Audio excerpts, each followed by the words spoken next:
Olá pessoas, tudo bem? Aqui é Gilson Lorente, fotógrafo, falando diretamente das terras quentes de Presidente Prudente, interior de São Paulo. E esse é mais um episódio do podcast Fotografia e Música. Por acaso, vocês já pensaram o que a história da fotografia tem a ver com o que hoje a gente chama de empreendedorismo? A gente volta daqui a pouco para falar sobre isso.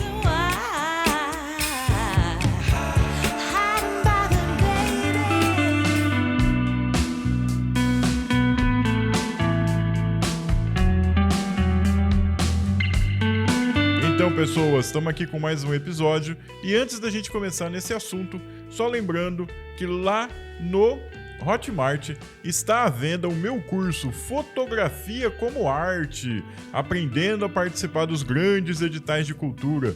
Para você que quer começar a sua carreira na fotografia artística, para você que quer participar dos grandes editais dentro da categoria de artes visuais ou apenas para curtir um novo caminho na sua fotografia. Vai lá, cara, tá um curso baratinho, são 10 aulas por R$19,90, preço camarada, para a gente poder democratizar esse conhecimento.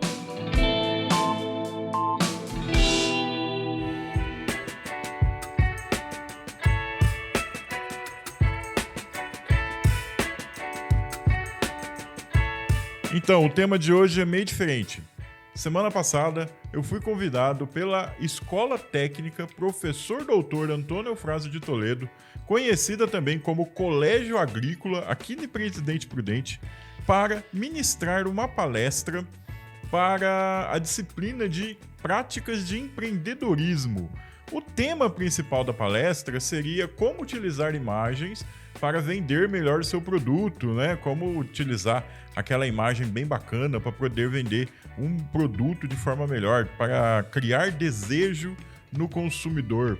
Sentei aqui, comecei a criar essa palestra e eu não tenho jeito, gente. Toda vez que eu penso em curso de fotografia, eu tenho que falar um pouco da história da fotografia. Eu adoro falar sobre a história da fotografia. E eu comecei a perceber como a história da fotografia tem muito a ver com o que a gente chama hoje de empreendedorismo, com o que a gente chama hoje da procura pela inovação. Então, eu coloquei lá já como a primeira prática de empreendedorismo para eles, né, dentro da minha palestra, eu coloquei para eles um pouco da história da fotografia. Para quem não sabe, historicamente falando, a fotografia foi descoberta em 1826. Por que a gente fala descoberta em vez de criada, né, inventada?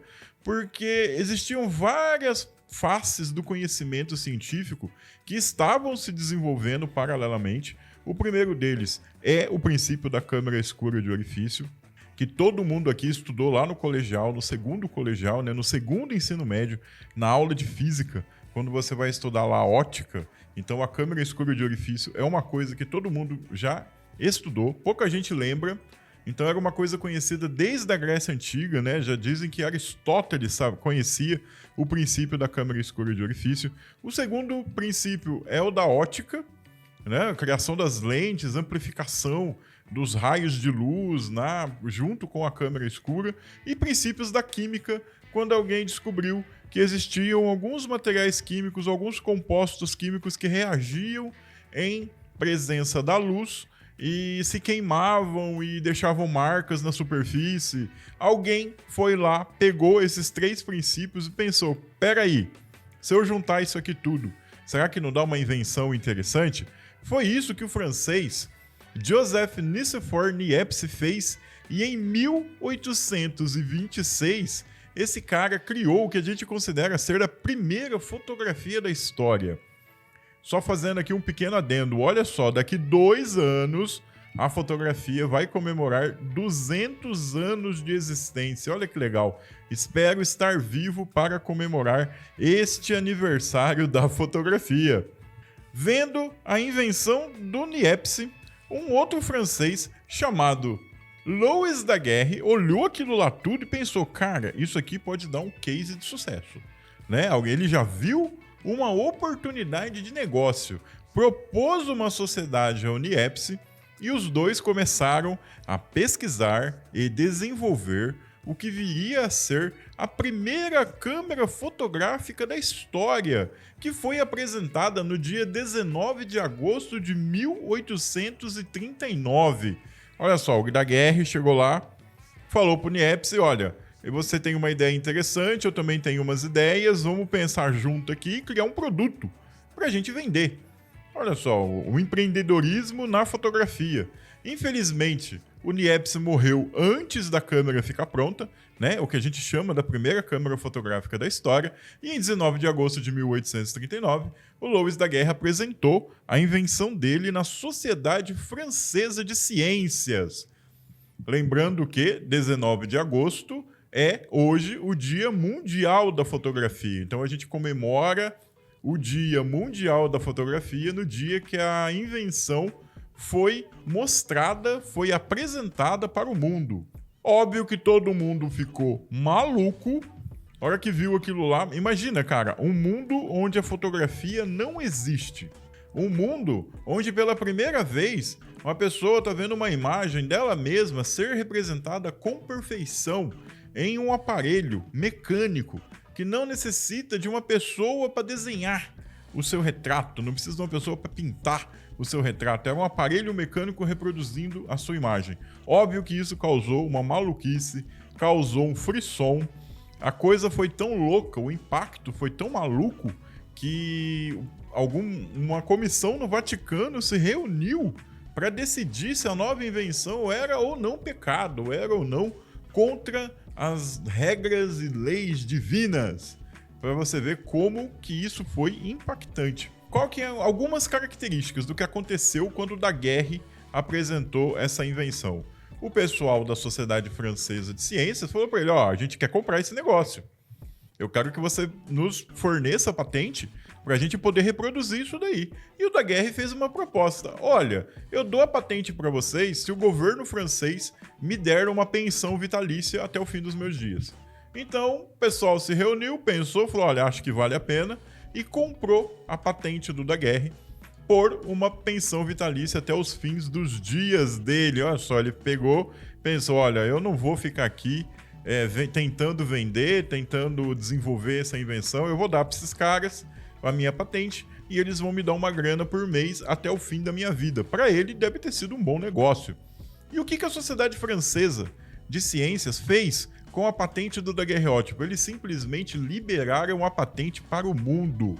Então o daguerreótipo foi o primeiro gadget com a patente livre, né? Com open source, com qualquer um poderia pegar os planos do daguerreótipo, construir daguerreótipos e vender daguerreótipos. Qual que é a grande sacada disso tudo? Olha, o daguerreótipo tinha problemas seríssimos. Ele demorava muito para fazer a foto, em torno ali de 8 minutos, de 6 a 8 minutos demorava para a foto se formar. O que, pensa isso hoje, né? Você tem que ficar parado por 8 minutos para ter um retrato. O daguerreótipo, ele trabalhava com a foto em uma superfície de cobre. Então, era uma cópia única. Não tinha como fazer cópias daquela foto. Logo depois, 2 ou 3 anos depois, alguns outros inventores jogaram no mercado concorrentes ao daguerreótipo que eram muito melhores, que eles eram mais rápidos, a foto era mais barata e já tinha a noção, né, já tinha a existência do negativo, a figura do negativo. A partir daquela base, a gente consegue fazer várias cópias. Só que o daguerreótipo era de graça. O projeto do daguerreótipo era open source. O projeto do daguerreótipo poderia ser copiado e recopiado por qualquer pessoa. Então, mesmo existindo projetos melhores, mesmo existindo câmeras fotográficas melhores, como o calótipo, por exemplo, que era um concorrente do daguerreótipo, o daguerreótipo dominou o mundo porque ele era mais barato, ele era mais fácil de ser reproduzido. O interessante é que o daguerreótipo foi apresentado em 19 de agosto de 1839 e em janeiro de 1840 o primeiro daguerreótipo chegou no Brasil. E o daguerreótipo ele se espalhou por terras nacionais muito rápido. Por quê? Porque Dom Pedro II, o imperador do Brasil, se tornou um grande fã da fotografia. Ele mesmo se tornou fotógrafo, ele foi colecionador de fotos e ele patrocinou muitos fotógrafos para viajarem pelo Brasil e divulgarem e fotografarem, fotografarem as paisagens do Brasil, divulgando assim a fotografia e o próprio daguerreótipo em si. Até 19 de agosto de 1839 não existia fotografia e a partir daí essa invenção maluca se alastrou pelo mundo inteiro. Muitas coisas evoluíram na fotografia, o negativo passou de ser de papel para uma placa de vidro, os produtos químicos se tornaram mais potentes, diminuindo o tempo necessário para fazer uma foto. Porém, uma coisa se manteve imutável até 1880. A fotografia era um processo caro e complicado. Era preciso ter conhecimento de física, de química, e se você quisesse uma fotografia, você tinha que procurar um fotógrafo profissional. Somente os fotógrafos profissionais detinham o conhecimento de como fazer a fotografia, ou os amadores muito avançados, mas era necessário ter muito equipamento, ter produto químico, a foto tinha que ser revelada na hora. Então, até 1880, a coisa se manteve nesse patamar. E o que aconteceu em 1880? Um americano chamado George Eastman pensou: cara, eu acho que dá para melhorar isso aí. Eu acho que dá para democratizar a fotografia. Eu acho que a gente consegue ter uma experiência melhor para com a fotografia. E em 1880, George Eastman fundou uma companhia chamada Kodak. E a Kodak, qual que era o produto principal da Kodak? Câmeras com filme de rolo. Sim, crianças! Uma câmerazinha pequenininha, do tamanho de uma caixa de sapato. Aliás, ela até parecia uma caixa de sapato. E dentro dela tinha um filme de rolo, com 100 poses. E o que acontecia? Você ia numa loja, comprava essa câmera fotográfica, não tinha que entender de química, não tinha que entender de física, não tinha que entender nada. Você levava para casa, apontava a câmera para o que você queria fotografar, apertava um botãozinho disparador, rodava uma manivela para o filme seguir para a próxima pose, e depois de você fazer as 100 fotografias, você levava essa câmera até uma loja da Kodak, até onde você comprou a sua câmera. A loja pegava aquela câmera, colocava no correio, mandava para a fábrica recebia, abria a câmera, retirava o filme, revelava aquelas 100 fotos, colocava um novo filme de 100 poses dentro da câmera, fechava e devolvia tudo para a loja. Os filmes revelados, as fotos impressas, a câmera abastecida com um novo filme e, quando chegava na loja, o consumidor era avisado para vir retirar o seu equipamento. Essa logística maluca hoje é impensável, né, de acontecer. Mas na época foi uma revolução. E a propaganda da Kodak até hoje, cara, é estudada em disciplinas de marketing ao redor do mundo. A propaganda era: você aperta um botão e nós fazemos o resto. Pô, cara, a Kodak destruiu, cara. Todo mundo comprou uma câmera da Kodak. Custava $1 cada câmera. Hoje a gente fala, pô, $1. Mas na época, em 1880, $1 era uma quantia considerável e razoável de dinheiro. Porém, foi um sucesso. E a Kodak dominou o mundo. A Kodak se tornou líder mundial em fotografia e em produção de filme. E tudo isso a gente considera como a primeira grande revolução da fotografia. Por quê? Porque democratizou o ato fotográfico. Qualquer pessoa poderia comprar uma câmera, levar para casa e fotografar o seu dia a dia. E foi nesse momento que a gente conheceu a vida privada das pessoas. A gente não sabia como as pessoas viviam. A gente não sabia como era a vida particular de cada pessoa. E a partir desse momento, com a Kodak One, cada um poderia fotografar o seu momento, né, a sua vida privada, da maneira que quisesse. Uma característica interessante é que a foto produzida pela Kodak One era uma foto redonda. Até hoje, cara, as fotos são redondas, porque a luz entra pela lente da câmera em formato redondo. Só que lá dentro da câmera tem um sensor quadrado. Então a foto acaba ficando com o formato quadrado por conta do formato do sensor. Se o sensor fosse maior do que a área de entrada de luz, a foto produzida também continuaria sendo redonda. Óbvio que a gente pode dizer que a Kodak dominou o mercado de fotografia totalmente durante todo o começo do século XX até meados da década de 70, 80. E o que aconteceu na década de 70 e 80? Olha, lembrando que o filme fotográfico, né, ele não se manteve igual ao da invenção, em 1880, que era um filme com 100 poses.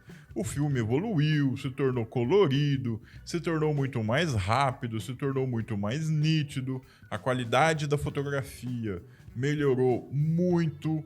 Tivemos ali diversos tamanhos de filme para diversos tipos de câmera. A gente tinha os filmes negativos, tínhamos os filmes positivos. E a Kodak dominava esse mercado. Tinha umas outras concorrentes japonesas, mas a Kodak ainda era líder no mercado de produção de filme, tanto para fotografia quanto para cinema. Porém, em 1974, nos porões da Kodak, um engenheiro chamado Steven Sanson criou aquilo que a gente considera como a primeira câmera fotográfica digital da história. Olha só, a primeira câmera digital da história surgiu em 1974 nos porões da empresa que tinha criado, né, que tinha proporcionado a primeira grande revolução da fotografia, né, de democratização da fotografia em 1880. O que o Steve Sanson fez? Ele pegou essa invenção dele e levou até o pessoal que mandava na Kodak para demonstrar para eles como aquilo poderia ser revolucionário. O pessoal olhou para aquilo lá e não se interessou, não achou legal, falou, olha, porque a primeira foto digital produzida por esse equipamento era muito ruim. E o pessoal pensou, olha, o consumidor nunca vai trocar a qualidade do filme fotográfico, a qualidade que nós temos hoje, lembrando isso lá na década de 70, pela qualidade desse digital que você está me oferecendo. Olha só, que caso de idiotice empresarial. Porque a fotografia, quando surgiu, era uma coisa horrível também. A primeira fotografia lá do Niepce, em 1826, era uma coisa horrenda. Que se você olhar hoje, você tem que se esforçar muito para perceber que aquilo é uma fotografia. E ela melhorou e evoluiu e se desenvolveu até se tornar aquilo que a Kodak vendia na década de 70. Que eles achavam que era o máximo da qualidade fotográfica que eles poderiam alcançar. Então, o pessoal não teve visão. O pessoal não viu que aquilo ali poderia se desenvolver e, quem sabe, em 100 anos, dominar totalmente o mercado. A gente sabe que isso demorou bem pouco. Né? No começo dos anos 2000, ou seja, 30 e poucos anos depois da criação da fotografia digital pelo Steven Sanson, a tecnologia digital já tinha praticamente dominado o mundo. E a empresa que foi responsável pelo grande case de inovação que foi a Kodak, naufragou. A Kodak perdeu o bonde da história, porque outras empresas, principalmente japonesas, apostaram pesadamente na fotografia digital. Eu posso dar o exemplo aqui da Sony. A Sony era muito famosa pelos eletroeletrônicos, eles apostaram pesadamente na fotografia digital. E veio logo depois outras empresas também da área de eletrônicos, como Samsung, como Panasonic, e eles apostaram pesadamente na fotografia digital. Os grandes players, né, os grandes fabricantes de câmeras fotográficas da época, como Canon, Nikon, Fuji, eles apostaram bem depois. Acho que estava todo mundo confortável na sua área de produção, né? Os líderes da produção de câmera fotográfica, que eles não deram atenção para aquele movimento digital que estava surgindo nessas empresas de eletroeletrônicos que a gente tinha no Japão, principalmente, e ali na parte oriental, né, da Ásia. Demorou, mas todo mundo acabou depois investindo na fotografia digital. E o que aconteceu com a Kodak? A Kodak faliu. Quando a Kodak começou a desenvolver a sua linha de câmeras digitais, já era muito tarde. O mercado já estava dominado por todos os concorrentes e a empresa veio a falir. A empresa, que era uma gigante da produção de filmes fotográficos, tanto para fotografia quanto para cinema, ela foi retalhada, né? A empresa foi vendida, várias seções da empresa foram vendidas separadamente, e hoje quem usa o nome Kodak não é bem a Kodak, são empresas que compraram esse nome, que é muito famoso, que é muito conhecido, para utilizar em seus produtos. Então, olha só como a falta de visão empresarial pode levar uma líder de mercado a simplesmente desaparecer. Lembrando aqui que a fotografia digital é o nosso atual momento da fotografia. Eu considero ela como a segunda grande revolução da fotografia, né? Porque ela trouxe muito mais democratização para a fotografia. Hoje, todo mundo praticamente anda com uma câmera fotográfica dentro do bolso, em seu smartphone. E a gente tem uma grande agilidade, velocidade na circulação da imagem. Nunca se fotografou tanto quanto agora. Infelizmente, nunca se fotografou com tão pouco conhecimento e falta de estética como agora.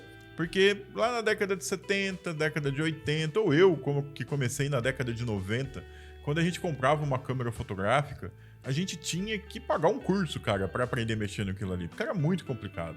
Então a gente acabava aprendendo não só a parte técnica, como também a parte da estética, a parte do enquadramento, a parte da composição, que é o que falta hoje para a maior parte das pessoas que tem uma câmera no bolso e compram um celular, não lê o manual, não sabe como funciona, não tem mínima ideia do que ele é capaz, porém tá lá fazendo fotos e vídeos diariamente.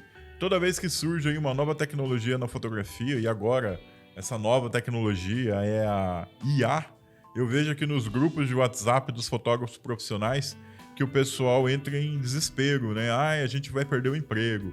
Ai, agora ninguém mais vai contratar a gente. Ai, agora todo mundo vai poder fazer suas próprias fotos com qualidade. Cara, não é bem assim, porque as pessoas têm ótimas ferramentas na mão, mas elas não sabem o básico de estética, enquadramento e composição. Enquanto você, fotógrafo, estiver apostando nessa parte do seu trabalho, você nunca vai ficar sem emprego. Gente, esse foi o episódio de hoje. Eu só queria colocar essa reflexão aqui desse caso que aconteceu comigo, que foi muito legal. Adorei dar essa palestra, me diverti muito. Eu acho que a molecada gostou também. E a gente volta semana que vem aqui com mais um episódio aqui do nosso podcast.